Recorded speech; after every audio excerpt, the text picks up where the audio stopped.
Assalamualaikum warahmatullahi wabarakatuh. Salam sejahtera, salam harapan, salam reformasi, salam perpaduan. Banyak salam kita kali ini. Ha. Maklumlah bahawa kerajaan perpaduan, ya. Salam tu kena banyak. Okey. Terima kasih banyak kepada anda yang sempat bersama saya di channel YouTube saya pada kali ini. Dan terima kasih banyak kepada rakan-rakan yang baru saja subscribe channel YouTube saya dan komen, share sebelum ini dalam banyak siaran-siaran kita. Dan yang telah subscribe, terima kasih banyak. Yang belum subscribe, anda dijemput, dihargai. Saya ucapkan terima kasih kepada anda yang berikan sokongan kepada saya lah. Okey.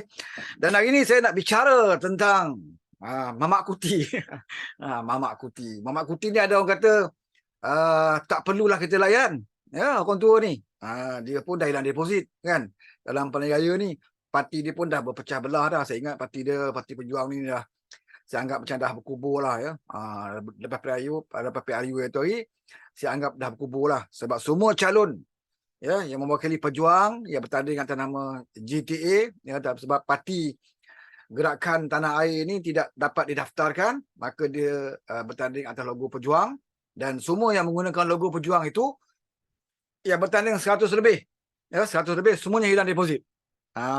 Yang dikatakan Mahathir ni seorang yang berpengaruh besar, yang hebat, seorang pemimpin di negara kita, seorang tokoh yang hebat, yang dikatakan sebab Mahathir lah maka Pakatan Harapan dulu dapat jadi kerajaan. Kalau tidak ada Mahathir, Pakatan Harapan tidak boleh menang PRU 14. Ramai yang berhujah sedemikian rupa. Oleh kerana Mahathir inilah maka Pakatan Harapan menang. Jadi sekarang ni jelas dibuktikan bahawa Mahathir dengan parti dia sendiri, tanpa dengan Pakatan Harapan, maka dia hilang deposit. Di mana dikatakan kekuatan Dr. Mahathir? Di mana dikatakan pengaruh Mahathir itu hebat? Bertanding tempat gelanggang dia di Langkawi, dalam negeri Kedah, tempat kelahiran dia, di Langkawi, kubu dia, dia pun kalah. Hilang deposit, bukan kalah, hilang deposit. Calon keadilan pun boleh bertahan kat situ. Calon Pejuang hilang deposit. Di Langkawi saya Pakatan Harapan diwakili oleh calon amanah. Lagi tinggi undi calon amanah berbanding dengan Dr. Mahathir di Langkawi. Bahkan tempat asal dia dulu, Kubang Pasu. Kubang Pasu. Tempat yang Mahathir duduk berkampung sekian lama dalam UMNO dulu. Itu pun out, hilang deposit. Tempat anak dia, Jerlun, Mukhlis bertanding, pun hilang deposit. Jadi ada orang kata, buat apa nak layan orang tua ni? Dalam komen dia baru ni, dia kata, dalam banyak negara, rakyat Malaysia pun yang telah memberi pengharapan kepada Perdana Menteri yang ke-10, Datuk Seri Anwar Ibrahim, dan mendapat ucapan tahniah daripada beberapa buah negara. Bukannya Anwar Ibrahim yang call dia orang, negara yang call dia. Lepas angkat sumpah terus orang call. Kita masih ingat lagi waktu sidang media dia yang pertama selepas angkat sumpah. Baru nak buat sidang media, ada panggilan daripada Turki, ada panggilan daripada ni. Dan kat pejabat pun tak henti-henti panggilan tahniah daripada luar negara, berbanding daripada Muhyiddin. Muhyiddin bila dia angkat sumpah je dulu, selepas dia kanat, selepas dia tebuk atap, dia jadi Perdana Menteri. Selepas dah angkat sumpah, dia tunggu-tunggu panggilan tak ada. Tunggu-tunggu panggilan tak ada. Mana ada, tak ada call pun. Last sekali dia yang call. Dia call Jokowi. Dia call Jokowi pun, Jokowi mungkin nak tahu siapa yang call ni. Dia terpaksa perkenalkan diri dia. Hello Bapak, saya Mahyudin. Saya baru lagi angkat sumpah jadi Perdana Menteri Malaysia.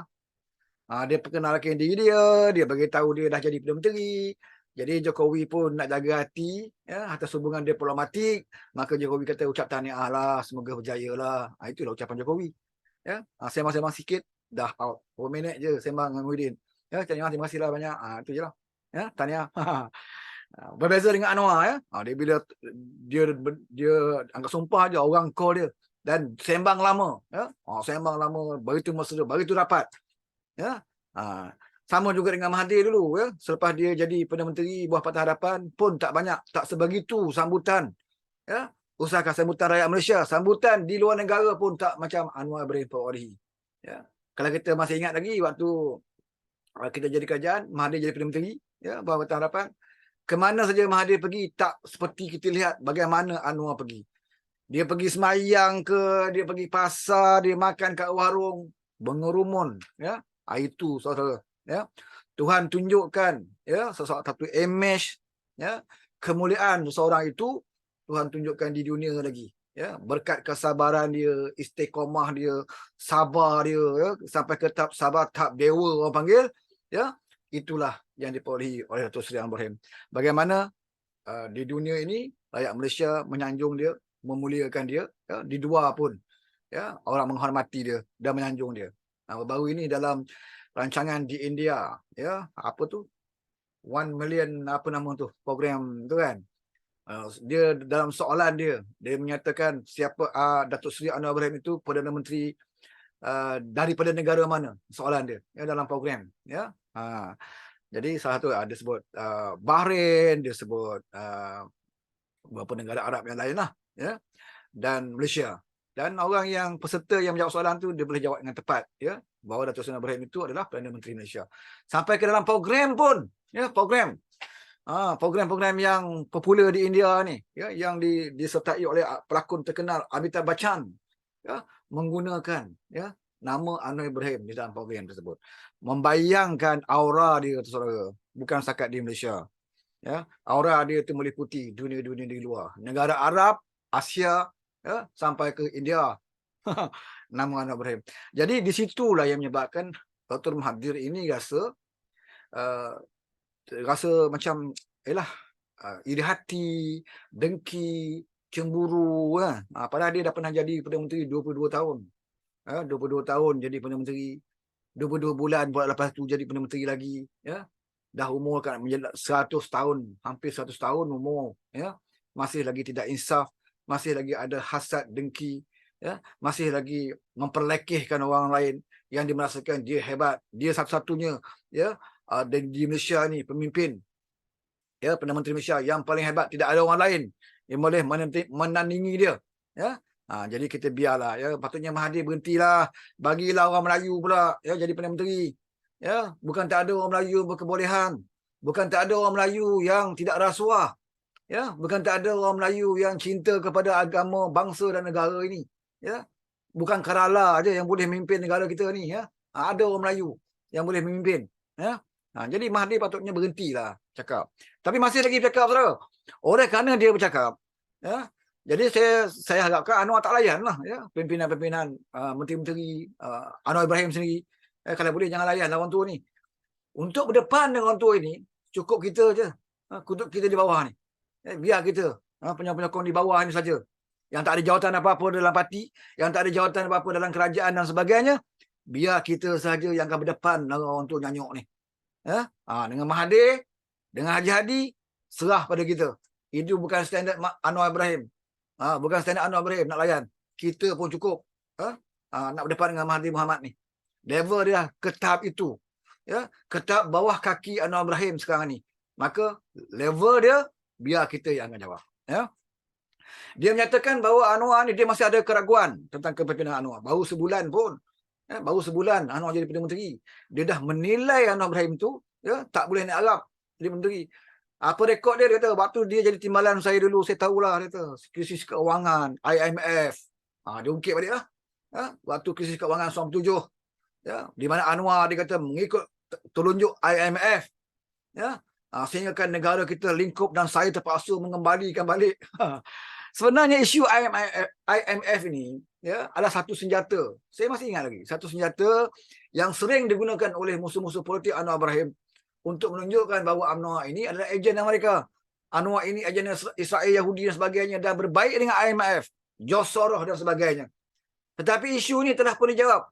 Suatu bila ya, kalau saudara buka dekat YouTube suatu perdebatan Anwar Ibrahim dengan Sabri Cik dalam isu minyak ya, dengan isu minyak, saya masih ingat lagi ya, perdebatan waktu itu.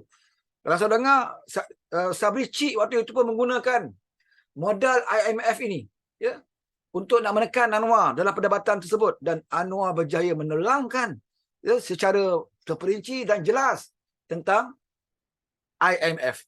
Ya, takkan Mahathir tak tahu? Anwar dah jawab pun.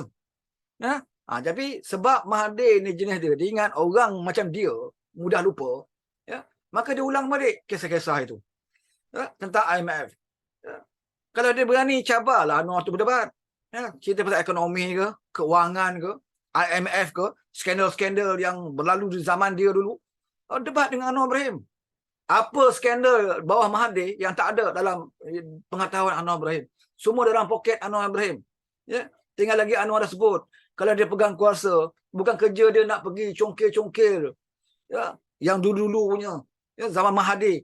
Kalau nak congkil, kena congkil lah zaman Tengku Abdul Rahman, ya, zaman Tun Razak, Tun Husin, semua nak congkil. Itu bukan Perdana Menteri punya kerja. Ya, bermadai kita mara ke depan, move ke depan, dan skandal-skandal yang berada sekitar ini. Cukup. Tak payah kita nak pergi congkil-congkil dulu. Ya, Mahathir kena ingat, kalau Anwar congkil balik, ya, skandal-skandal yang zaman-zaman dia dulu, ya, BMF, Bumi Bank, sampai ada yang mati di Hong Kong. Banyak, ya, perwajar, ya, skandal perkapalan anak dia, ya, Mizan dan sebagainya. Boleh aja kalau Anwar jenis berdendam. Tapi Anwar bukan macam dia.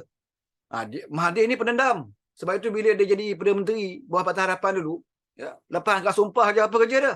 Dia bukan kira masalah rakyat. Dia tak peduli pasal subsidi rakyat. Dia tak peduli pasal kos sara hidup dan sebagainya. Ya, dia angkat sumpah je apa kerja dia. Dia pergi kerah. Ya, polis pergi serbu rumah Najib. Ya, bulan puasa, ya, sebelum puasa, masuk bulan puasa, tekan Najib. Ya, kita waktu itu menentang Najib juga, tapi taklah ke tahap itu. Ya, sampai ke tahap itu. Nampak sangat memang dia nak menekan Najib Razak waktu itu. Ya, ditumpu fokus lebih pada itu. Tak cukup dengan itu, dalam parlimen pun dia sebut. Ya, Najib dah masuk penjara pun, dia masih lagi sebut tentang Najib. Ini sifat Mahathir Mohamad, ya, orang Kerala ni yang tak akan insaf, ya, dah ke penghujung usia, masih lagi hati dia busuk. Dia akan berdendam dengan semua musuh-musuh politik dia. Sampai hari ini dia cerita tentang Anwar Ibrahim. Baru sebulan Anwar jadi Perdana Menteri. Ya, dan kita tengok dalam sebulan itu pun sudah mengatasi setahun zaman Muhyiddin. Ya, sepatutnya Mahathir Mohamad, mana yang baik Anwar buat, puji ya. Tak nak puji pun tak apa, duduk diam. Ya, duduk diam. Tapi janganlah bawa cerita mengarut. Ya, isu IMF dan sebagainya. Kemudian duk kata Anwar ni masa jadi Timbalan Perdana Menteri saya tak boleh buat kerja, tak boleh nak buat perubahan. Dia lupa bahawa kemenangan dia dalam pemilihan UMNO, suatu lawan Tengku Razali dulu, yang dia hampir-hampir kalah dalam pemilihan UMNO, salah satu faktornya adalah Anwar Ibrahim. Anwar Ibrahim waktu itu berpihak dengan tim dia. Dia kalah 43 undi tak saya dengan Tengku Razali. Hampir-hampir kalah dalam pemilihan parti UMNO, Presiden UMNO. Oleh kerana ada kekuatan Anwar Ibrahim yang bersama dengan tim Mahathir Mohamad, maka dia selamat. Kalau Anwar swing pergi ke Tengku Razali, memang lingkup Mahathir. Ketika itu pengaruh Anwar Ibrahim dalam UMNO begitu kuat. Sebab itu Mahathir selamat. Lepas itu dia haramkan UMNO. Sebab dia takut Tengku Razali kembali lawan dia. Bersaing dalam UMNO. Dia sanggup haramkan parti dia, saudara. Ini perangai Mahathir Mohamad. Untuk diri dia, dia sanggup haramkan parti, ya, yang telah wujud semenjak lepas merdeka. Dia sanggup haramkan. Dia sanggup haramkan. Kenapa? Kerana dia nak tubuh parti UMNO yang baru, supaya dengan cara menubuhkan parti UMNO yang baru, maka Tengku Razali dan kumpulannya tidak boleh menyertai parti tersebut. Tak boleh sertai parti UMNO bermakna tidak akan mencabar dia. Itu saja. Ya. Tujuan dia mengharamkan parti UMNO itu supaya Tengku Razali tidak boleh cabar dia untuk yang akan datang. Kerana dia dah rasa dah bahawa pengaruh dia semakin dah berkurang. Ya, dia hampir kalah dengan Tengku Razali. Belum dengan Anwar Ibrahim lagi. Baru Tengku Razali je pun. Dia dah hampir kalah. Nasib baik Anwar waktu itu berpihak dengan dia. Maka jasa Anwar Ibrahim yang bersama dengan dia waktu itu, yang boleh memenangkan dia, yang boleh menjadikan dia Perdana Menteri 22 tahun. Ya. Dan kehebatan negara Malaysia, ya, sebagai orang pakai ASEAN Tiger, Tiger Asia, waktu itu banyak bergantung pada faktor Anwar Ibrahim. Ya, menguruskan keuangan negara dengan dasar penerapan nilai-nilai Islam yang dibawa oleh Anwar Ibrahim waktu itu, ya, menampakkan imej Malaysia pada pandangan dengan negara Islam khususnya begitu meningkat sekali. Ya. Jadi dia nak menipu orang-orang yang di bawah, mungkin anak-anak muda. ya, kebetulan yang baru boleh mengundi 18 tahun. Mungkin tak tahu sejarah Anwar Ibrahim. Tapi orang lama orang tahu, ya, bagaimana hebatnya, ya, bagaimana UMNO itu nampak hebat ketika Anwar Ibrahim berada dalam parti UMNO. Ya. Dan kita masih ingat waktu itu PAS tak boleh buat apa-apa. Sebelum Anwar Ibrahim masuk UMNO, ya, PAS ini ada parti yang ke depan. Ya, berhujah dengan UMNO, sehingga UMNO tak mampu nak menangkis banyak serangan-serangan PAS. Tapi bila Anwar masuk dalam UMNO, Anwar berjaya mengimbangkan serangan-serangan PAS ini. Ya, sebab penerapan nilai Islam yang dibawa oleh Anwar Ibrahim dalam UMNO itu sikit sebanyak menjejaskan kempen-kempen PAS. Ya, PAS bercakap pasal agama, Anwar buat. Ya, Universiti Islam, Takaful Islam, Bank Islam, ya, sistem-sistem macam-macam perbankan Islam ini yang diperkenalkan oleh Datuk Seri Anwar Ibrahim. Sistem pendidikan, waktu dia jadi Menteri Pendidikan, ia memperkenalkan pakaian menutup aurat di kalangan orang Islam, anak murid Islam. Anwar Ibrahim yang mula cetuskan. Dia yang perkenalkan. Di asrama-asrama sekolah, ya, diadakan majlis-majlis Qiyamul Lail setiap bulan. Anwar Ibrahim yang perkenalkan. Di jawatan-jawatan kerajaan, waktu dia jadi Menteri Jabatan Perdana Menteri, di jawatan-jawatan kerajaan setiap minggu ada usrah-usrah pengajian-pengajian ringkas, ya, di madrasah-madrasah di jabatan. Anwar Ibrahim perkenalkan. Ini usaha-usaha Anwar Ibrahim menerapkan nilai-nilai Islam itu. Ya, masa itu kita dengar perkataan masyarakat madani. Ini diperkenalkan oleh Anwar Ibrahim. Jadi imej UMNO Barisan Nasional ketika itu banyak, ya, banyak bergantung kepada Anwar Ibrahim yang menampakkan UMNO itu ingin membawa, ya, ke arah syiar Islam. Ya, dan masa itu PAS habis modal. Apa lagi PAS nak cerita? Bank Islam dah ada, Universiti Islam dah ada. Sampai sekarang Bank Islam pun ke Jani Kelantan untuk guna simpan duit, guna Bank Islam. Ya. Walaupun ketika masa menubuhkan Bank Islam tu dia kata ini Anwar ni populis. Ya. Waktu itu PAS hanya memperjuangkan hudud dan sebagainya. Ya, mereka tak memperkatakan tentang ekonomi Islam, perbankan Islam. PAS tak pandai nak sebut. Yang dia tahu hudud je lah. Dia perjuangkan hudud. Jadi sebab itu Anwar Ibrahim berjaya mengurangkan pengaruh PAS. Ya, ketika beliau menyertai UMNO. Ya, sikit sebanyak membantu, ya, Dr. Mahathir waktu itu menjadi Perdana Menteri. Jadi apa hujah lagi yang Mahathir kata bahawa Anwar ini tak layak untuk nak menjadi Perdana Menteri sekarang ini, bawah kerajaan perpaduan. Ya, apa hujah? Dia tak buat hujah pun. Ya, sebutlah satu persatu. Dia cerita pasal IMF. IMF ini dah berkali-kali. Ya, Anwar jawab. Bukan saja dalam perdebatan Ismail Sabri, ya, dengan Ismail Sabri. Ya, di dalam temu bual Anwar dengan beberapa majalah luar pun, Anwar selalu sebut tentang IMF. Ya, apa yang berlaku. Bagaimana dalam krisis keuangan tu Mahathir meminta Anwar untuk bail out beberapa syarikat. Ya, syarikat kroni dia, syarikat anak dia. Dan Anwar tak mau ikut. Sebab itu dia marah sangat dengan Anwar Ibrahim. Pasal Anwar tidak mau selamatkan syarikat-syarikat itu. Itu sebab tahun 97, Mahathir sudah mula marah Anwar Ibrahim. Masa krisis keuangan, Anwar tidak mau menyelamatkan syarikat-syarikat kroni Mahathir. Anwar tidak mau menyelamatkan syarikat-syarikat anak Mahathir. Syarikat perkapalan contohnya. Ini menyebabkan Mahathir marah. Kerana apa yang Anwar buat? Mahathir kata dia cuti 2 bulan. Dia serahkan pada Anwar untuk memangku jawatan Perdana Menteri. Dia kata Anwar tak boleh buat apa-apa. Tak tahu nak buat apa-apa. Semua orang tahu waktu itu. Ya, ketika kamu bercuti 2 bulan, Anwar memangku jawatan Perdana Menteri. Ya, apa yang Anwar buat? Dia bukannya ambil projek. Dia bukannya ambil komisen ataupun meluluskan projek-projek tanpa tender ataupun mengambil komisen daripada mana-mana syarikat yang besar. Apa yang Anwar buat? Dia buat pindah Akta Rasuah 1997. Boleh semak kembali. Anwar yang bawa pindaan Akta Rasuah 1997 di Parlimen ketika dia memangku jawatan Perdana Menteri. Kesempatan itu digunakan untuk pindah Akta Rasuah. Yang sebelum itu menyatakan seseorang menteri kalau buat rasuah, kemudian dia pencen, tak boleh siasat. Dia buat rasuah, waktu dia ada jawatan, dia rasuah, bila dia pencen, tak boleh siasat. Tapi Anwar pindah undang-undang rasuah ini. Kalau kamu penganjatan menteri, kalau kamu pencen selepas itu, SPR, kalau ada bukti, ya, ada kes, maka boleh seret. Walaupun dah di beberapa tahun kamu pencen, boleh diseret kembali dan dia ambil tindakan. Ini yang dipindah oleh Anwar Ibrahim tahun 1997. Waktu bila? Waktu dia memangku jawatan Perdana Menteri. Ini kerja yang dia buat. Bukan kerja nak mengkayakan diri dia. Bukan kerja nak berkaya keluarga dan anak bini dan kroni dia. Tetapi dia menggunakan kesempatan itu sewaktu memangku jawatan Perdana Menteri untuk membasmi rasuah. Sebab Anwar tahu negara ini berpenyakit kerana rasuah. Sebab itu sampai sekarang dia cukup sensitif dengan perbuatan salah laku dan rasuah ini. Itu yang Anwar buat. Dan bila Mahathir habis cuti, geng-geng kaki rasuah ni mulalah cucuk Mahathir. Dia tahu, tak boleh biarkan Anwar ni. Ya, baru pergi kejap, pegang kejap pun, dia dah buat macam-macam undang rasuah dan sebagainya. Macam mana kita orang nak hidup? Ya, selama ni kita hidup dengan duit haram ni.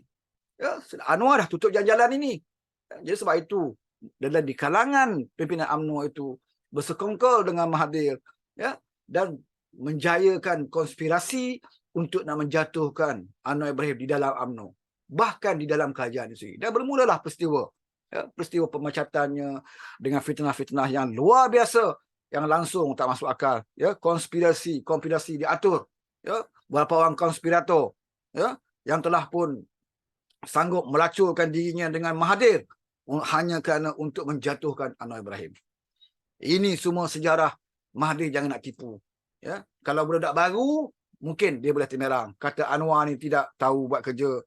Anwar ni jadi timbalan Perdana Menteri itu tak tahu buat apa-apa. Ya, jadi saya nak bagi tahu dengan anda, anak-anak muda khususnya, ya, baca balik sejarah. Ya, tengok balik YouTube ucapan-ucapan Anwar, penerangan-penerangan, ya, tahun 97. Ya, buka balik baca-bacaan buku-buku bacaan yang menceritakan tentang perjuangan Anwar Ibrahim ini. Anda akan kenal siapakah insan yang bernama Anwar Ibrahim ini. Ya, ini kita nak bagi tahu Mahathir. Jadi sampai bila, ya, Mahathir cuba untuk menipu rakyat. Ya. Datuk Seri Anwar Ibrahim ini adalah mantan Menteri Kewangan dari tahun 1991 hingga 1998. Ya. Dia mempunyai pengalaman yang luas, ya, dalam hal ehwal ekonomi, walaupun dia ada kelulusan hanya universiti bahagian sastra. Ya. Dia bukan bahagian akaun dan sebagainya. Tetapi kebijaksanaan dia dengan kehebatan dia yang kuat membaca, ya, bergaul dengan ramai pimpinan-pimpinan yang hebat-hebat di luar negara sana, maka dia banyak tahu, ya, tentang banyak pengetahuan, ya, dan juga mahir dalam hal ehwal ekonomi negara. Ya. Kemudian selepas 97, selepas pemulihan ekonomi, ya, semasa beliau jadi Menteri Kewangan, waktu beliau menjadi Menteri Kewangan, sehingga negara kita mampu membentang surplus bajet, iaitu belanjawan pendapatan melebihi pelembagaan. Ini di zaman Datuk Seri Anwar Ibrahim menjadi Menteri Keuangan. Ya. Kemudian apabila ekonomi dah agak stabil, ya, Datuk Seri Anwar Ibrahim menulis surat kepada Bank Dunia untuk menghentikan bantuan keuangan kerana negara kita sudah mampu berdikari. Ya. Jadi waktu itu tak nak dah meminjam. Bila negara kita dah stabil, tidak ada lagi, ya, pinjaman yang dilakukan. Beliau juga adalah Menteri Keuangan pertama yang membayar hutang luar negara. Ini simbol ni saya baca, ya, daripada pengkaji-pengkaji sejarah Datuk Seri Ibrahim. Ya. Beliau juga adalah Menteri Keuangan pertama yang membayar hutang luar negara sebanyak 10 bilion setahun setelah ekonomi negara kembali pulih dan stabil. Bila stabil saja ekonomi, Anwar buat kerja apa? Bayar balik hutang. Ya, 10 bilion setahun. Mampu dia jelaskan. Begini cara dia memulihkan, ya, ekonomi negara. Dia diiktiraf juga oleh Euro Money Magazine, ya, majalah Euro Money, pada tahun 1993 sebagai Menteri Keuangan terbaik di dunia. Ini boleh Google. Ya. Dalam majalah Euro Money Magazine, ya, majalah yang menceritakan tentang ekonomi seluruh dunia, maka dia mendapat pengiktirafan pada tahun 1993 sebagai Menteri Keuangan terbaik di dunia. Ini bukan propaganda. Sekarang ni zaman IT, tuan-tuan boleh Google sendiri. Ya. Pada tahun 1996, sekali lagi beliau diiktiraf sebagai Menteri Keuangan terbaik di Asia oleh Asia Money Magazine. Ini majalah Asia, ekonomi Asia punya majalah. Ya. Tahun 1996, dia diiktiraf sebagai Menteri Keuangan terbaik di Asia. Ya, bukan di Asia Tenggara, bukannya di sekitar keliling negara kita saja, ya, di Asia, oleh majalah terkenal Asia Money Magazine. Ya. Beliau juga adalah Menteri Keuangan Malaysia yang pertama diiktiraf sebagai The ASEAN of the Year oleh Asia Weeks Magazine. Ini bukan senang dapat. Ya. Dia diiktiraf sebagai Menteri Keuangan yang pertama. Diiktiraf sebagai The ASEAN of the Year oleh Asia Weeks Magazine.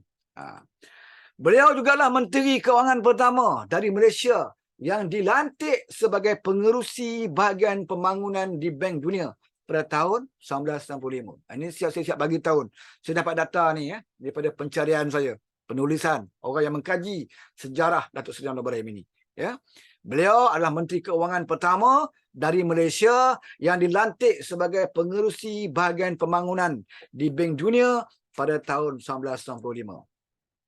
Era beliau sebagai Menteri Keuangan menyaksikan kebangkitan ekonomi Malaysia sehingga dikenali sebagai The ASEAN Tiger di kalangan negara ASEAN. Ini yang saya sebut tadi.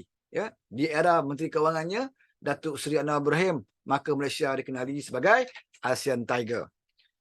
Pertumbuhan ekonomi Malaysia berada pada kadar 7 hingga 9% selama 8 tahun. Berturut-turut ketika beliau jadi Menteri Keuangan. 7 hingga 9% kadar ekonomi, pertumbuhan ekonomi selama 8 tahun berturut-turut ketika beliau menjadi Menteri Keuangan. Beliau juga berjaya meletakkan Malaysia di kedudukan pertama untuk pertumbuhan ekonomi, prestasi persaingan ekonomi dan foreign direct investment di seluruh ASEAN. Ini pun saya bukan propaganda, ini pun data yang saudara boleh peroleh dan boleh buat kajian sekarang ini. Kemudian berikutan prestasi cemerlang Datuk Seri Anwar Ibrahim ini sepanjang menguruskan ekonomi negara ketika jadi Menteri Keuangan. Bank Dunia mengiktiraf beliau sebagai pakar perunding keuangan pada tahun 2000, pada tahun 2008. Pada tahun 2008, Bank Dunia mengiktiraf beliau sebagai apa sini tulis, pakar perunding keuangan pada tahun 2008. 2008 tu baru lagi lah. Waktu itu dia dah jadi pemanggang. Tapi Bank Dunia mengiktiraf beliau sebagai pakar perunding keuangan. Ini Datuk Seri Anwar Ibrahim. Bank Kesatuan Eropah turut mengiktiraf pencapaian beliau sehingga diakui sebagai pakar ekonomi dan keuangan pada 2014. Waktu itu pun dia dah jadi pembangkang. Tapi Bank Kesatuan Eropah masih lagi mengiktiraf pencapaian Datuk Seri Anwar Ibrahim ini sebagai pakar ekonomi dan keuangan pada tahun 2014. Jadi itu di antara beberapa intipati yang saya perolehi. Kalau nak cari banyak lagi saudara. Banyak lagi. Kalau nak cari tentang setiap kementerian yang beliau pernah duduk, Menteri Pertanian, beliau pernah menjadi Menteri Kebudayaan Belia dan Sukan, tapi tak lama. Mungkin tidak sesuai dengan jiwa dia. Kemudian beliau pernah menjadi Menteri di Jawatan Perdana Menteri. Beliau pernah menjadi Menteri Pertanian. Beliau pernah menjadi Menteri Pendidikan. Dan cemerlangnya beliau ketika itu adalah sewaktu menjadi Menteri Pendidikan dan Menteri Keuangan. Dan jawatan yang paling kanan yang pernah beliau pegang adalah Menteri Keuangan dan Timbalan Perdana Menteri. Di situlah seperti mana yang fakta menunjukkan bahawa di situlah kita dikenali sebagai ASEAN Tiger. Sewaktu Anwar menjadi Menteri Keuangan. Yang ini tidak diceritakan oleh Mamat Kuti ni. Dia tak cerita yang apa saya sebut tadi, dia takkan cerita. Dia cerita itulah. Zaman 97 salah Anwar. Krisis ekonomi itu adalah salah Anwar. Padahal seluruh dunia waktu itu mengalami krisis ekonomi. Tahun 97. Bukan Malaysia saja. Seluruh dunia mengalami krisis keuangan ekonomi waktu itu. Tapi bagaimana pendekatan Anwar Ibrahim? Iaitu dia tidak akan menyelamatkan mana-mana syarikat besar, taikon-taikon besar, apabila mengalami krisis keuangan ini. Tidak ada syarikat-syarikat kroni-kroni Mahathir ataupun kroni-kroni dia yang diselamatkan oleh Datuk Seri Anwar Ibrahim, termasuk anak Mahathir itu sendiri. Ini menyebabkan Mahathir marah ni, sebab tak mampu, tak tolong. Jadi Mahathir gunakan alasan Anwar ni tak nak membantu syarikat-syarikat Melayu Bumiputera. Bukan Anwar tidak bantu syarikat Melayu Bumiputera, Anwar tidak membantu syarikat-syarikat kroni Mahathir. Orang ni dah toke-toke taikun besar. Sewaktu sebelum 1997, sebelum krisis ekonomi, dia ni dah jadi jutawan bilianer. Ini orang yang mahal kaya.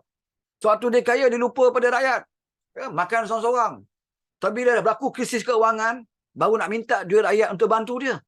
Yang ini Anwar tak setuju. Waktu kamu kaya, kamu tak nak bantu rakyat. Bila kamu dah susah, ya, menghadapi krisis keuangan di dunia ini, ya, krisis keuangan melanda dunia ini, kamu dah susah, kamu nak minta kerajaan bantu. Kalau kerajaan bantu bermakna menggunakan duit rakyat untuk bantu mereka. Waktu mereka kaya, mereka tak nak bantu. Ya? Jadi sebab itulah, sekarang bila Anwar jadi Perdana Menteri, dengan Syed Mokhtar Al-Bukhari, tengok macam mana cara dia pendekatan. Ya, dia tahu syarikat Syed Mokhtar Al-Bukhari ini untung banyak.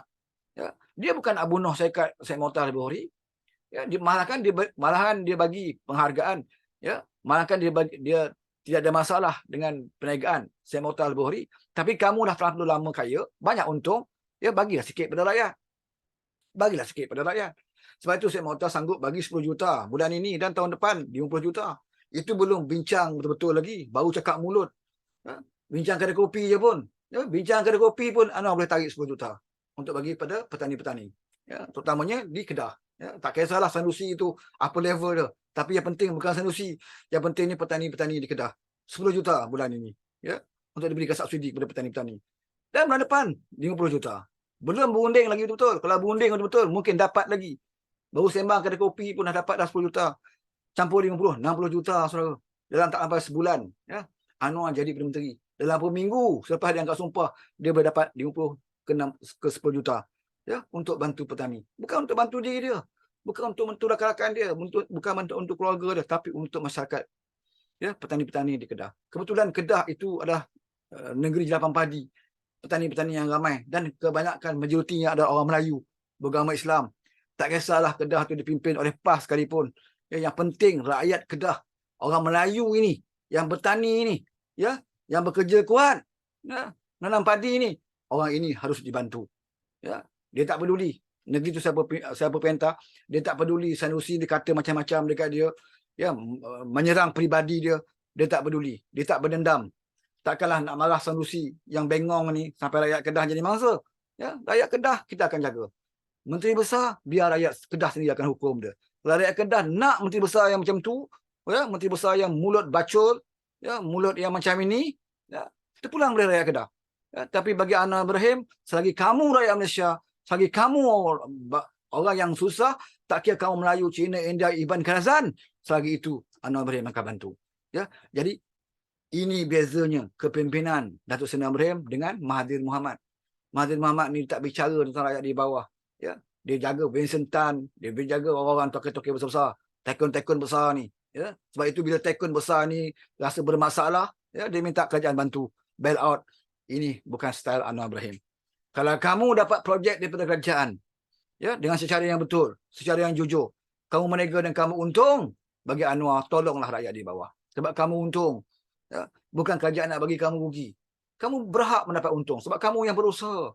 Ya, berusaha dengan cara yang jujur dan bersih tanpa rasuah dan sebagainya, kamu berhak mendapat keuntungan.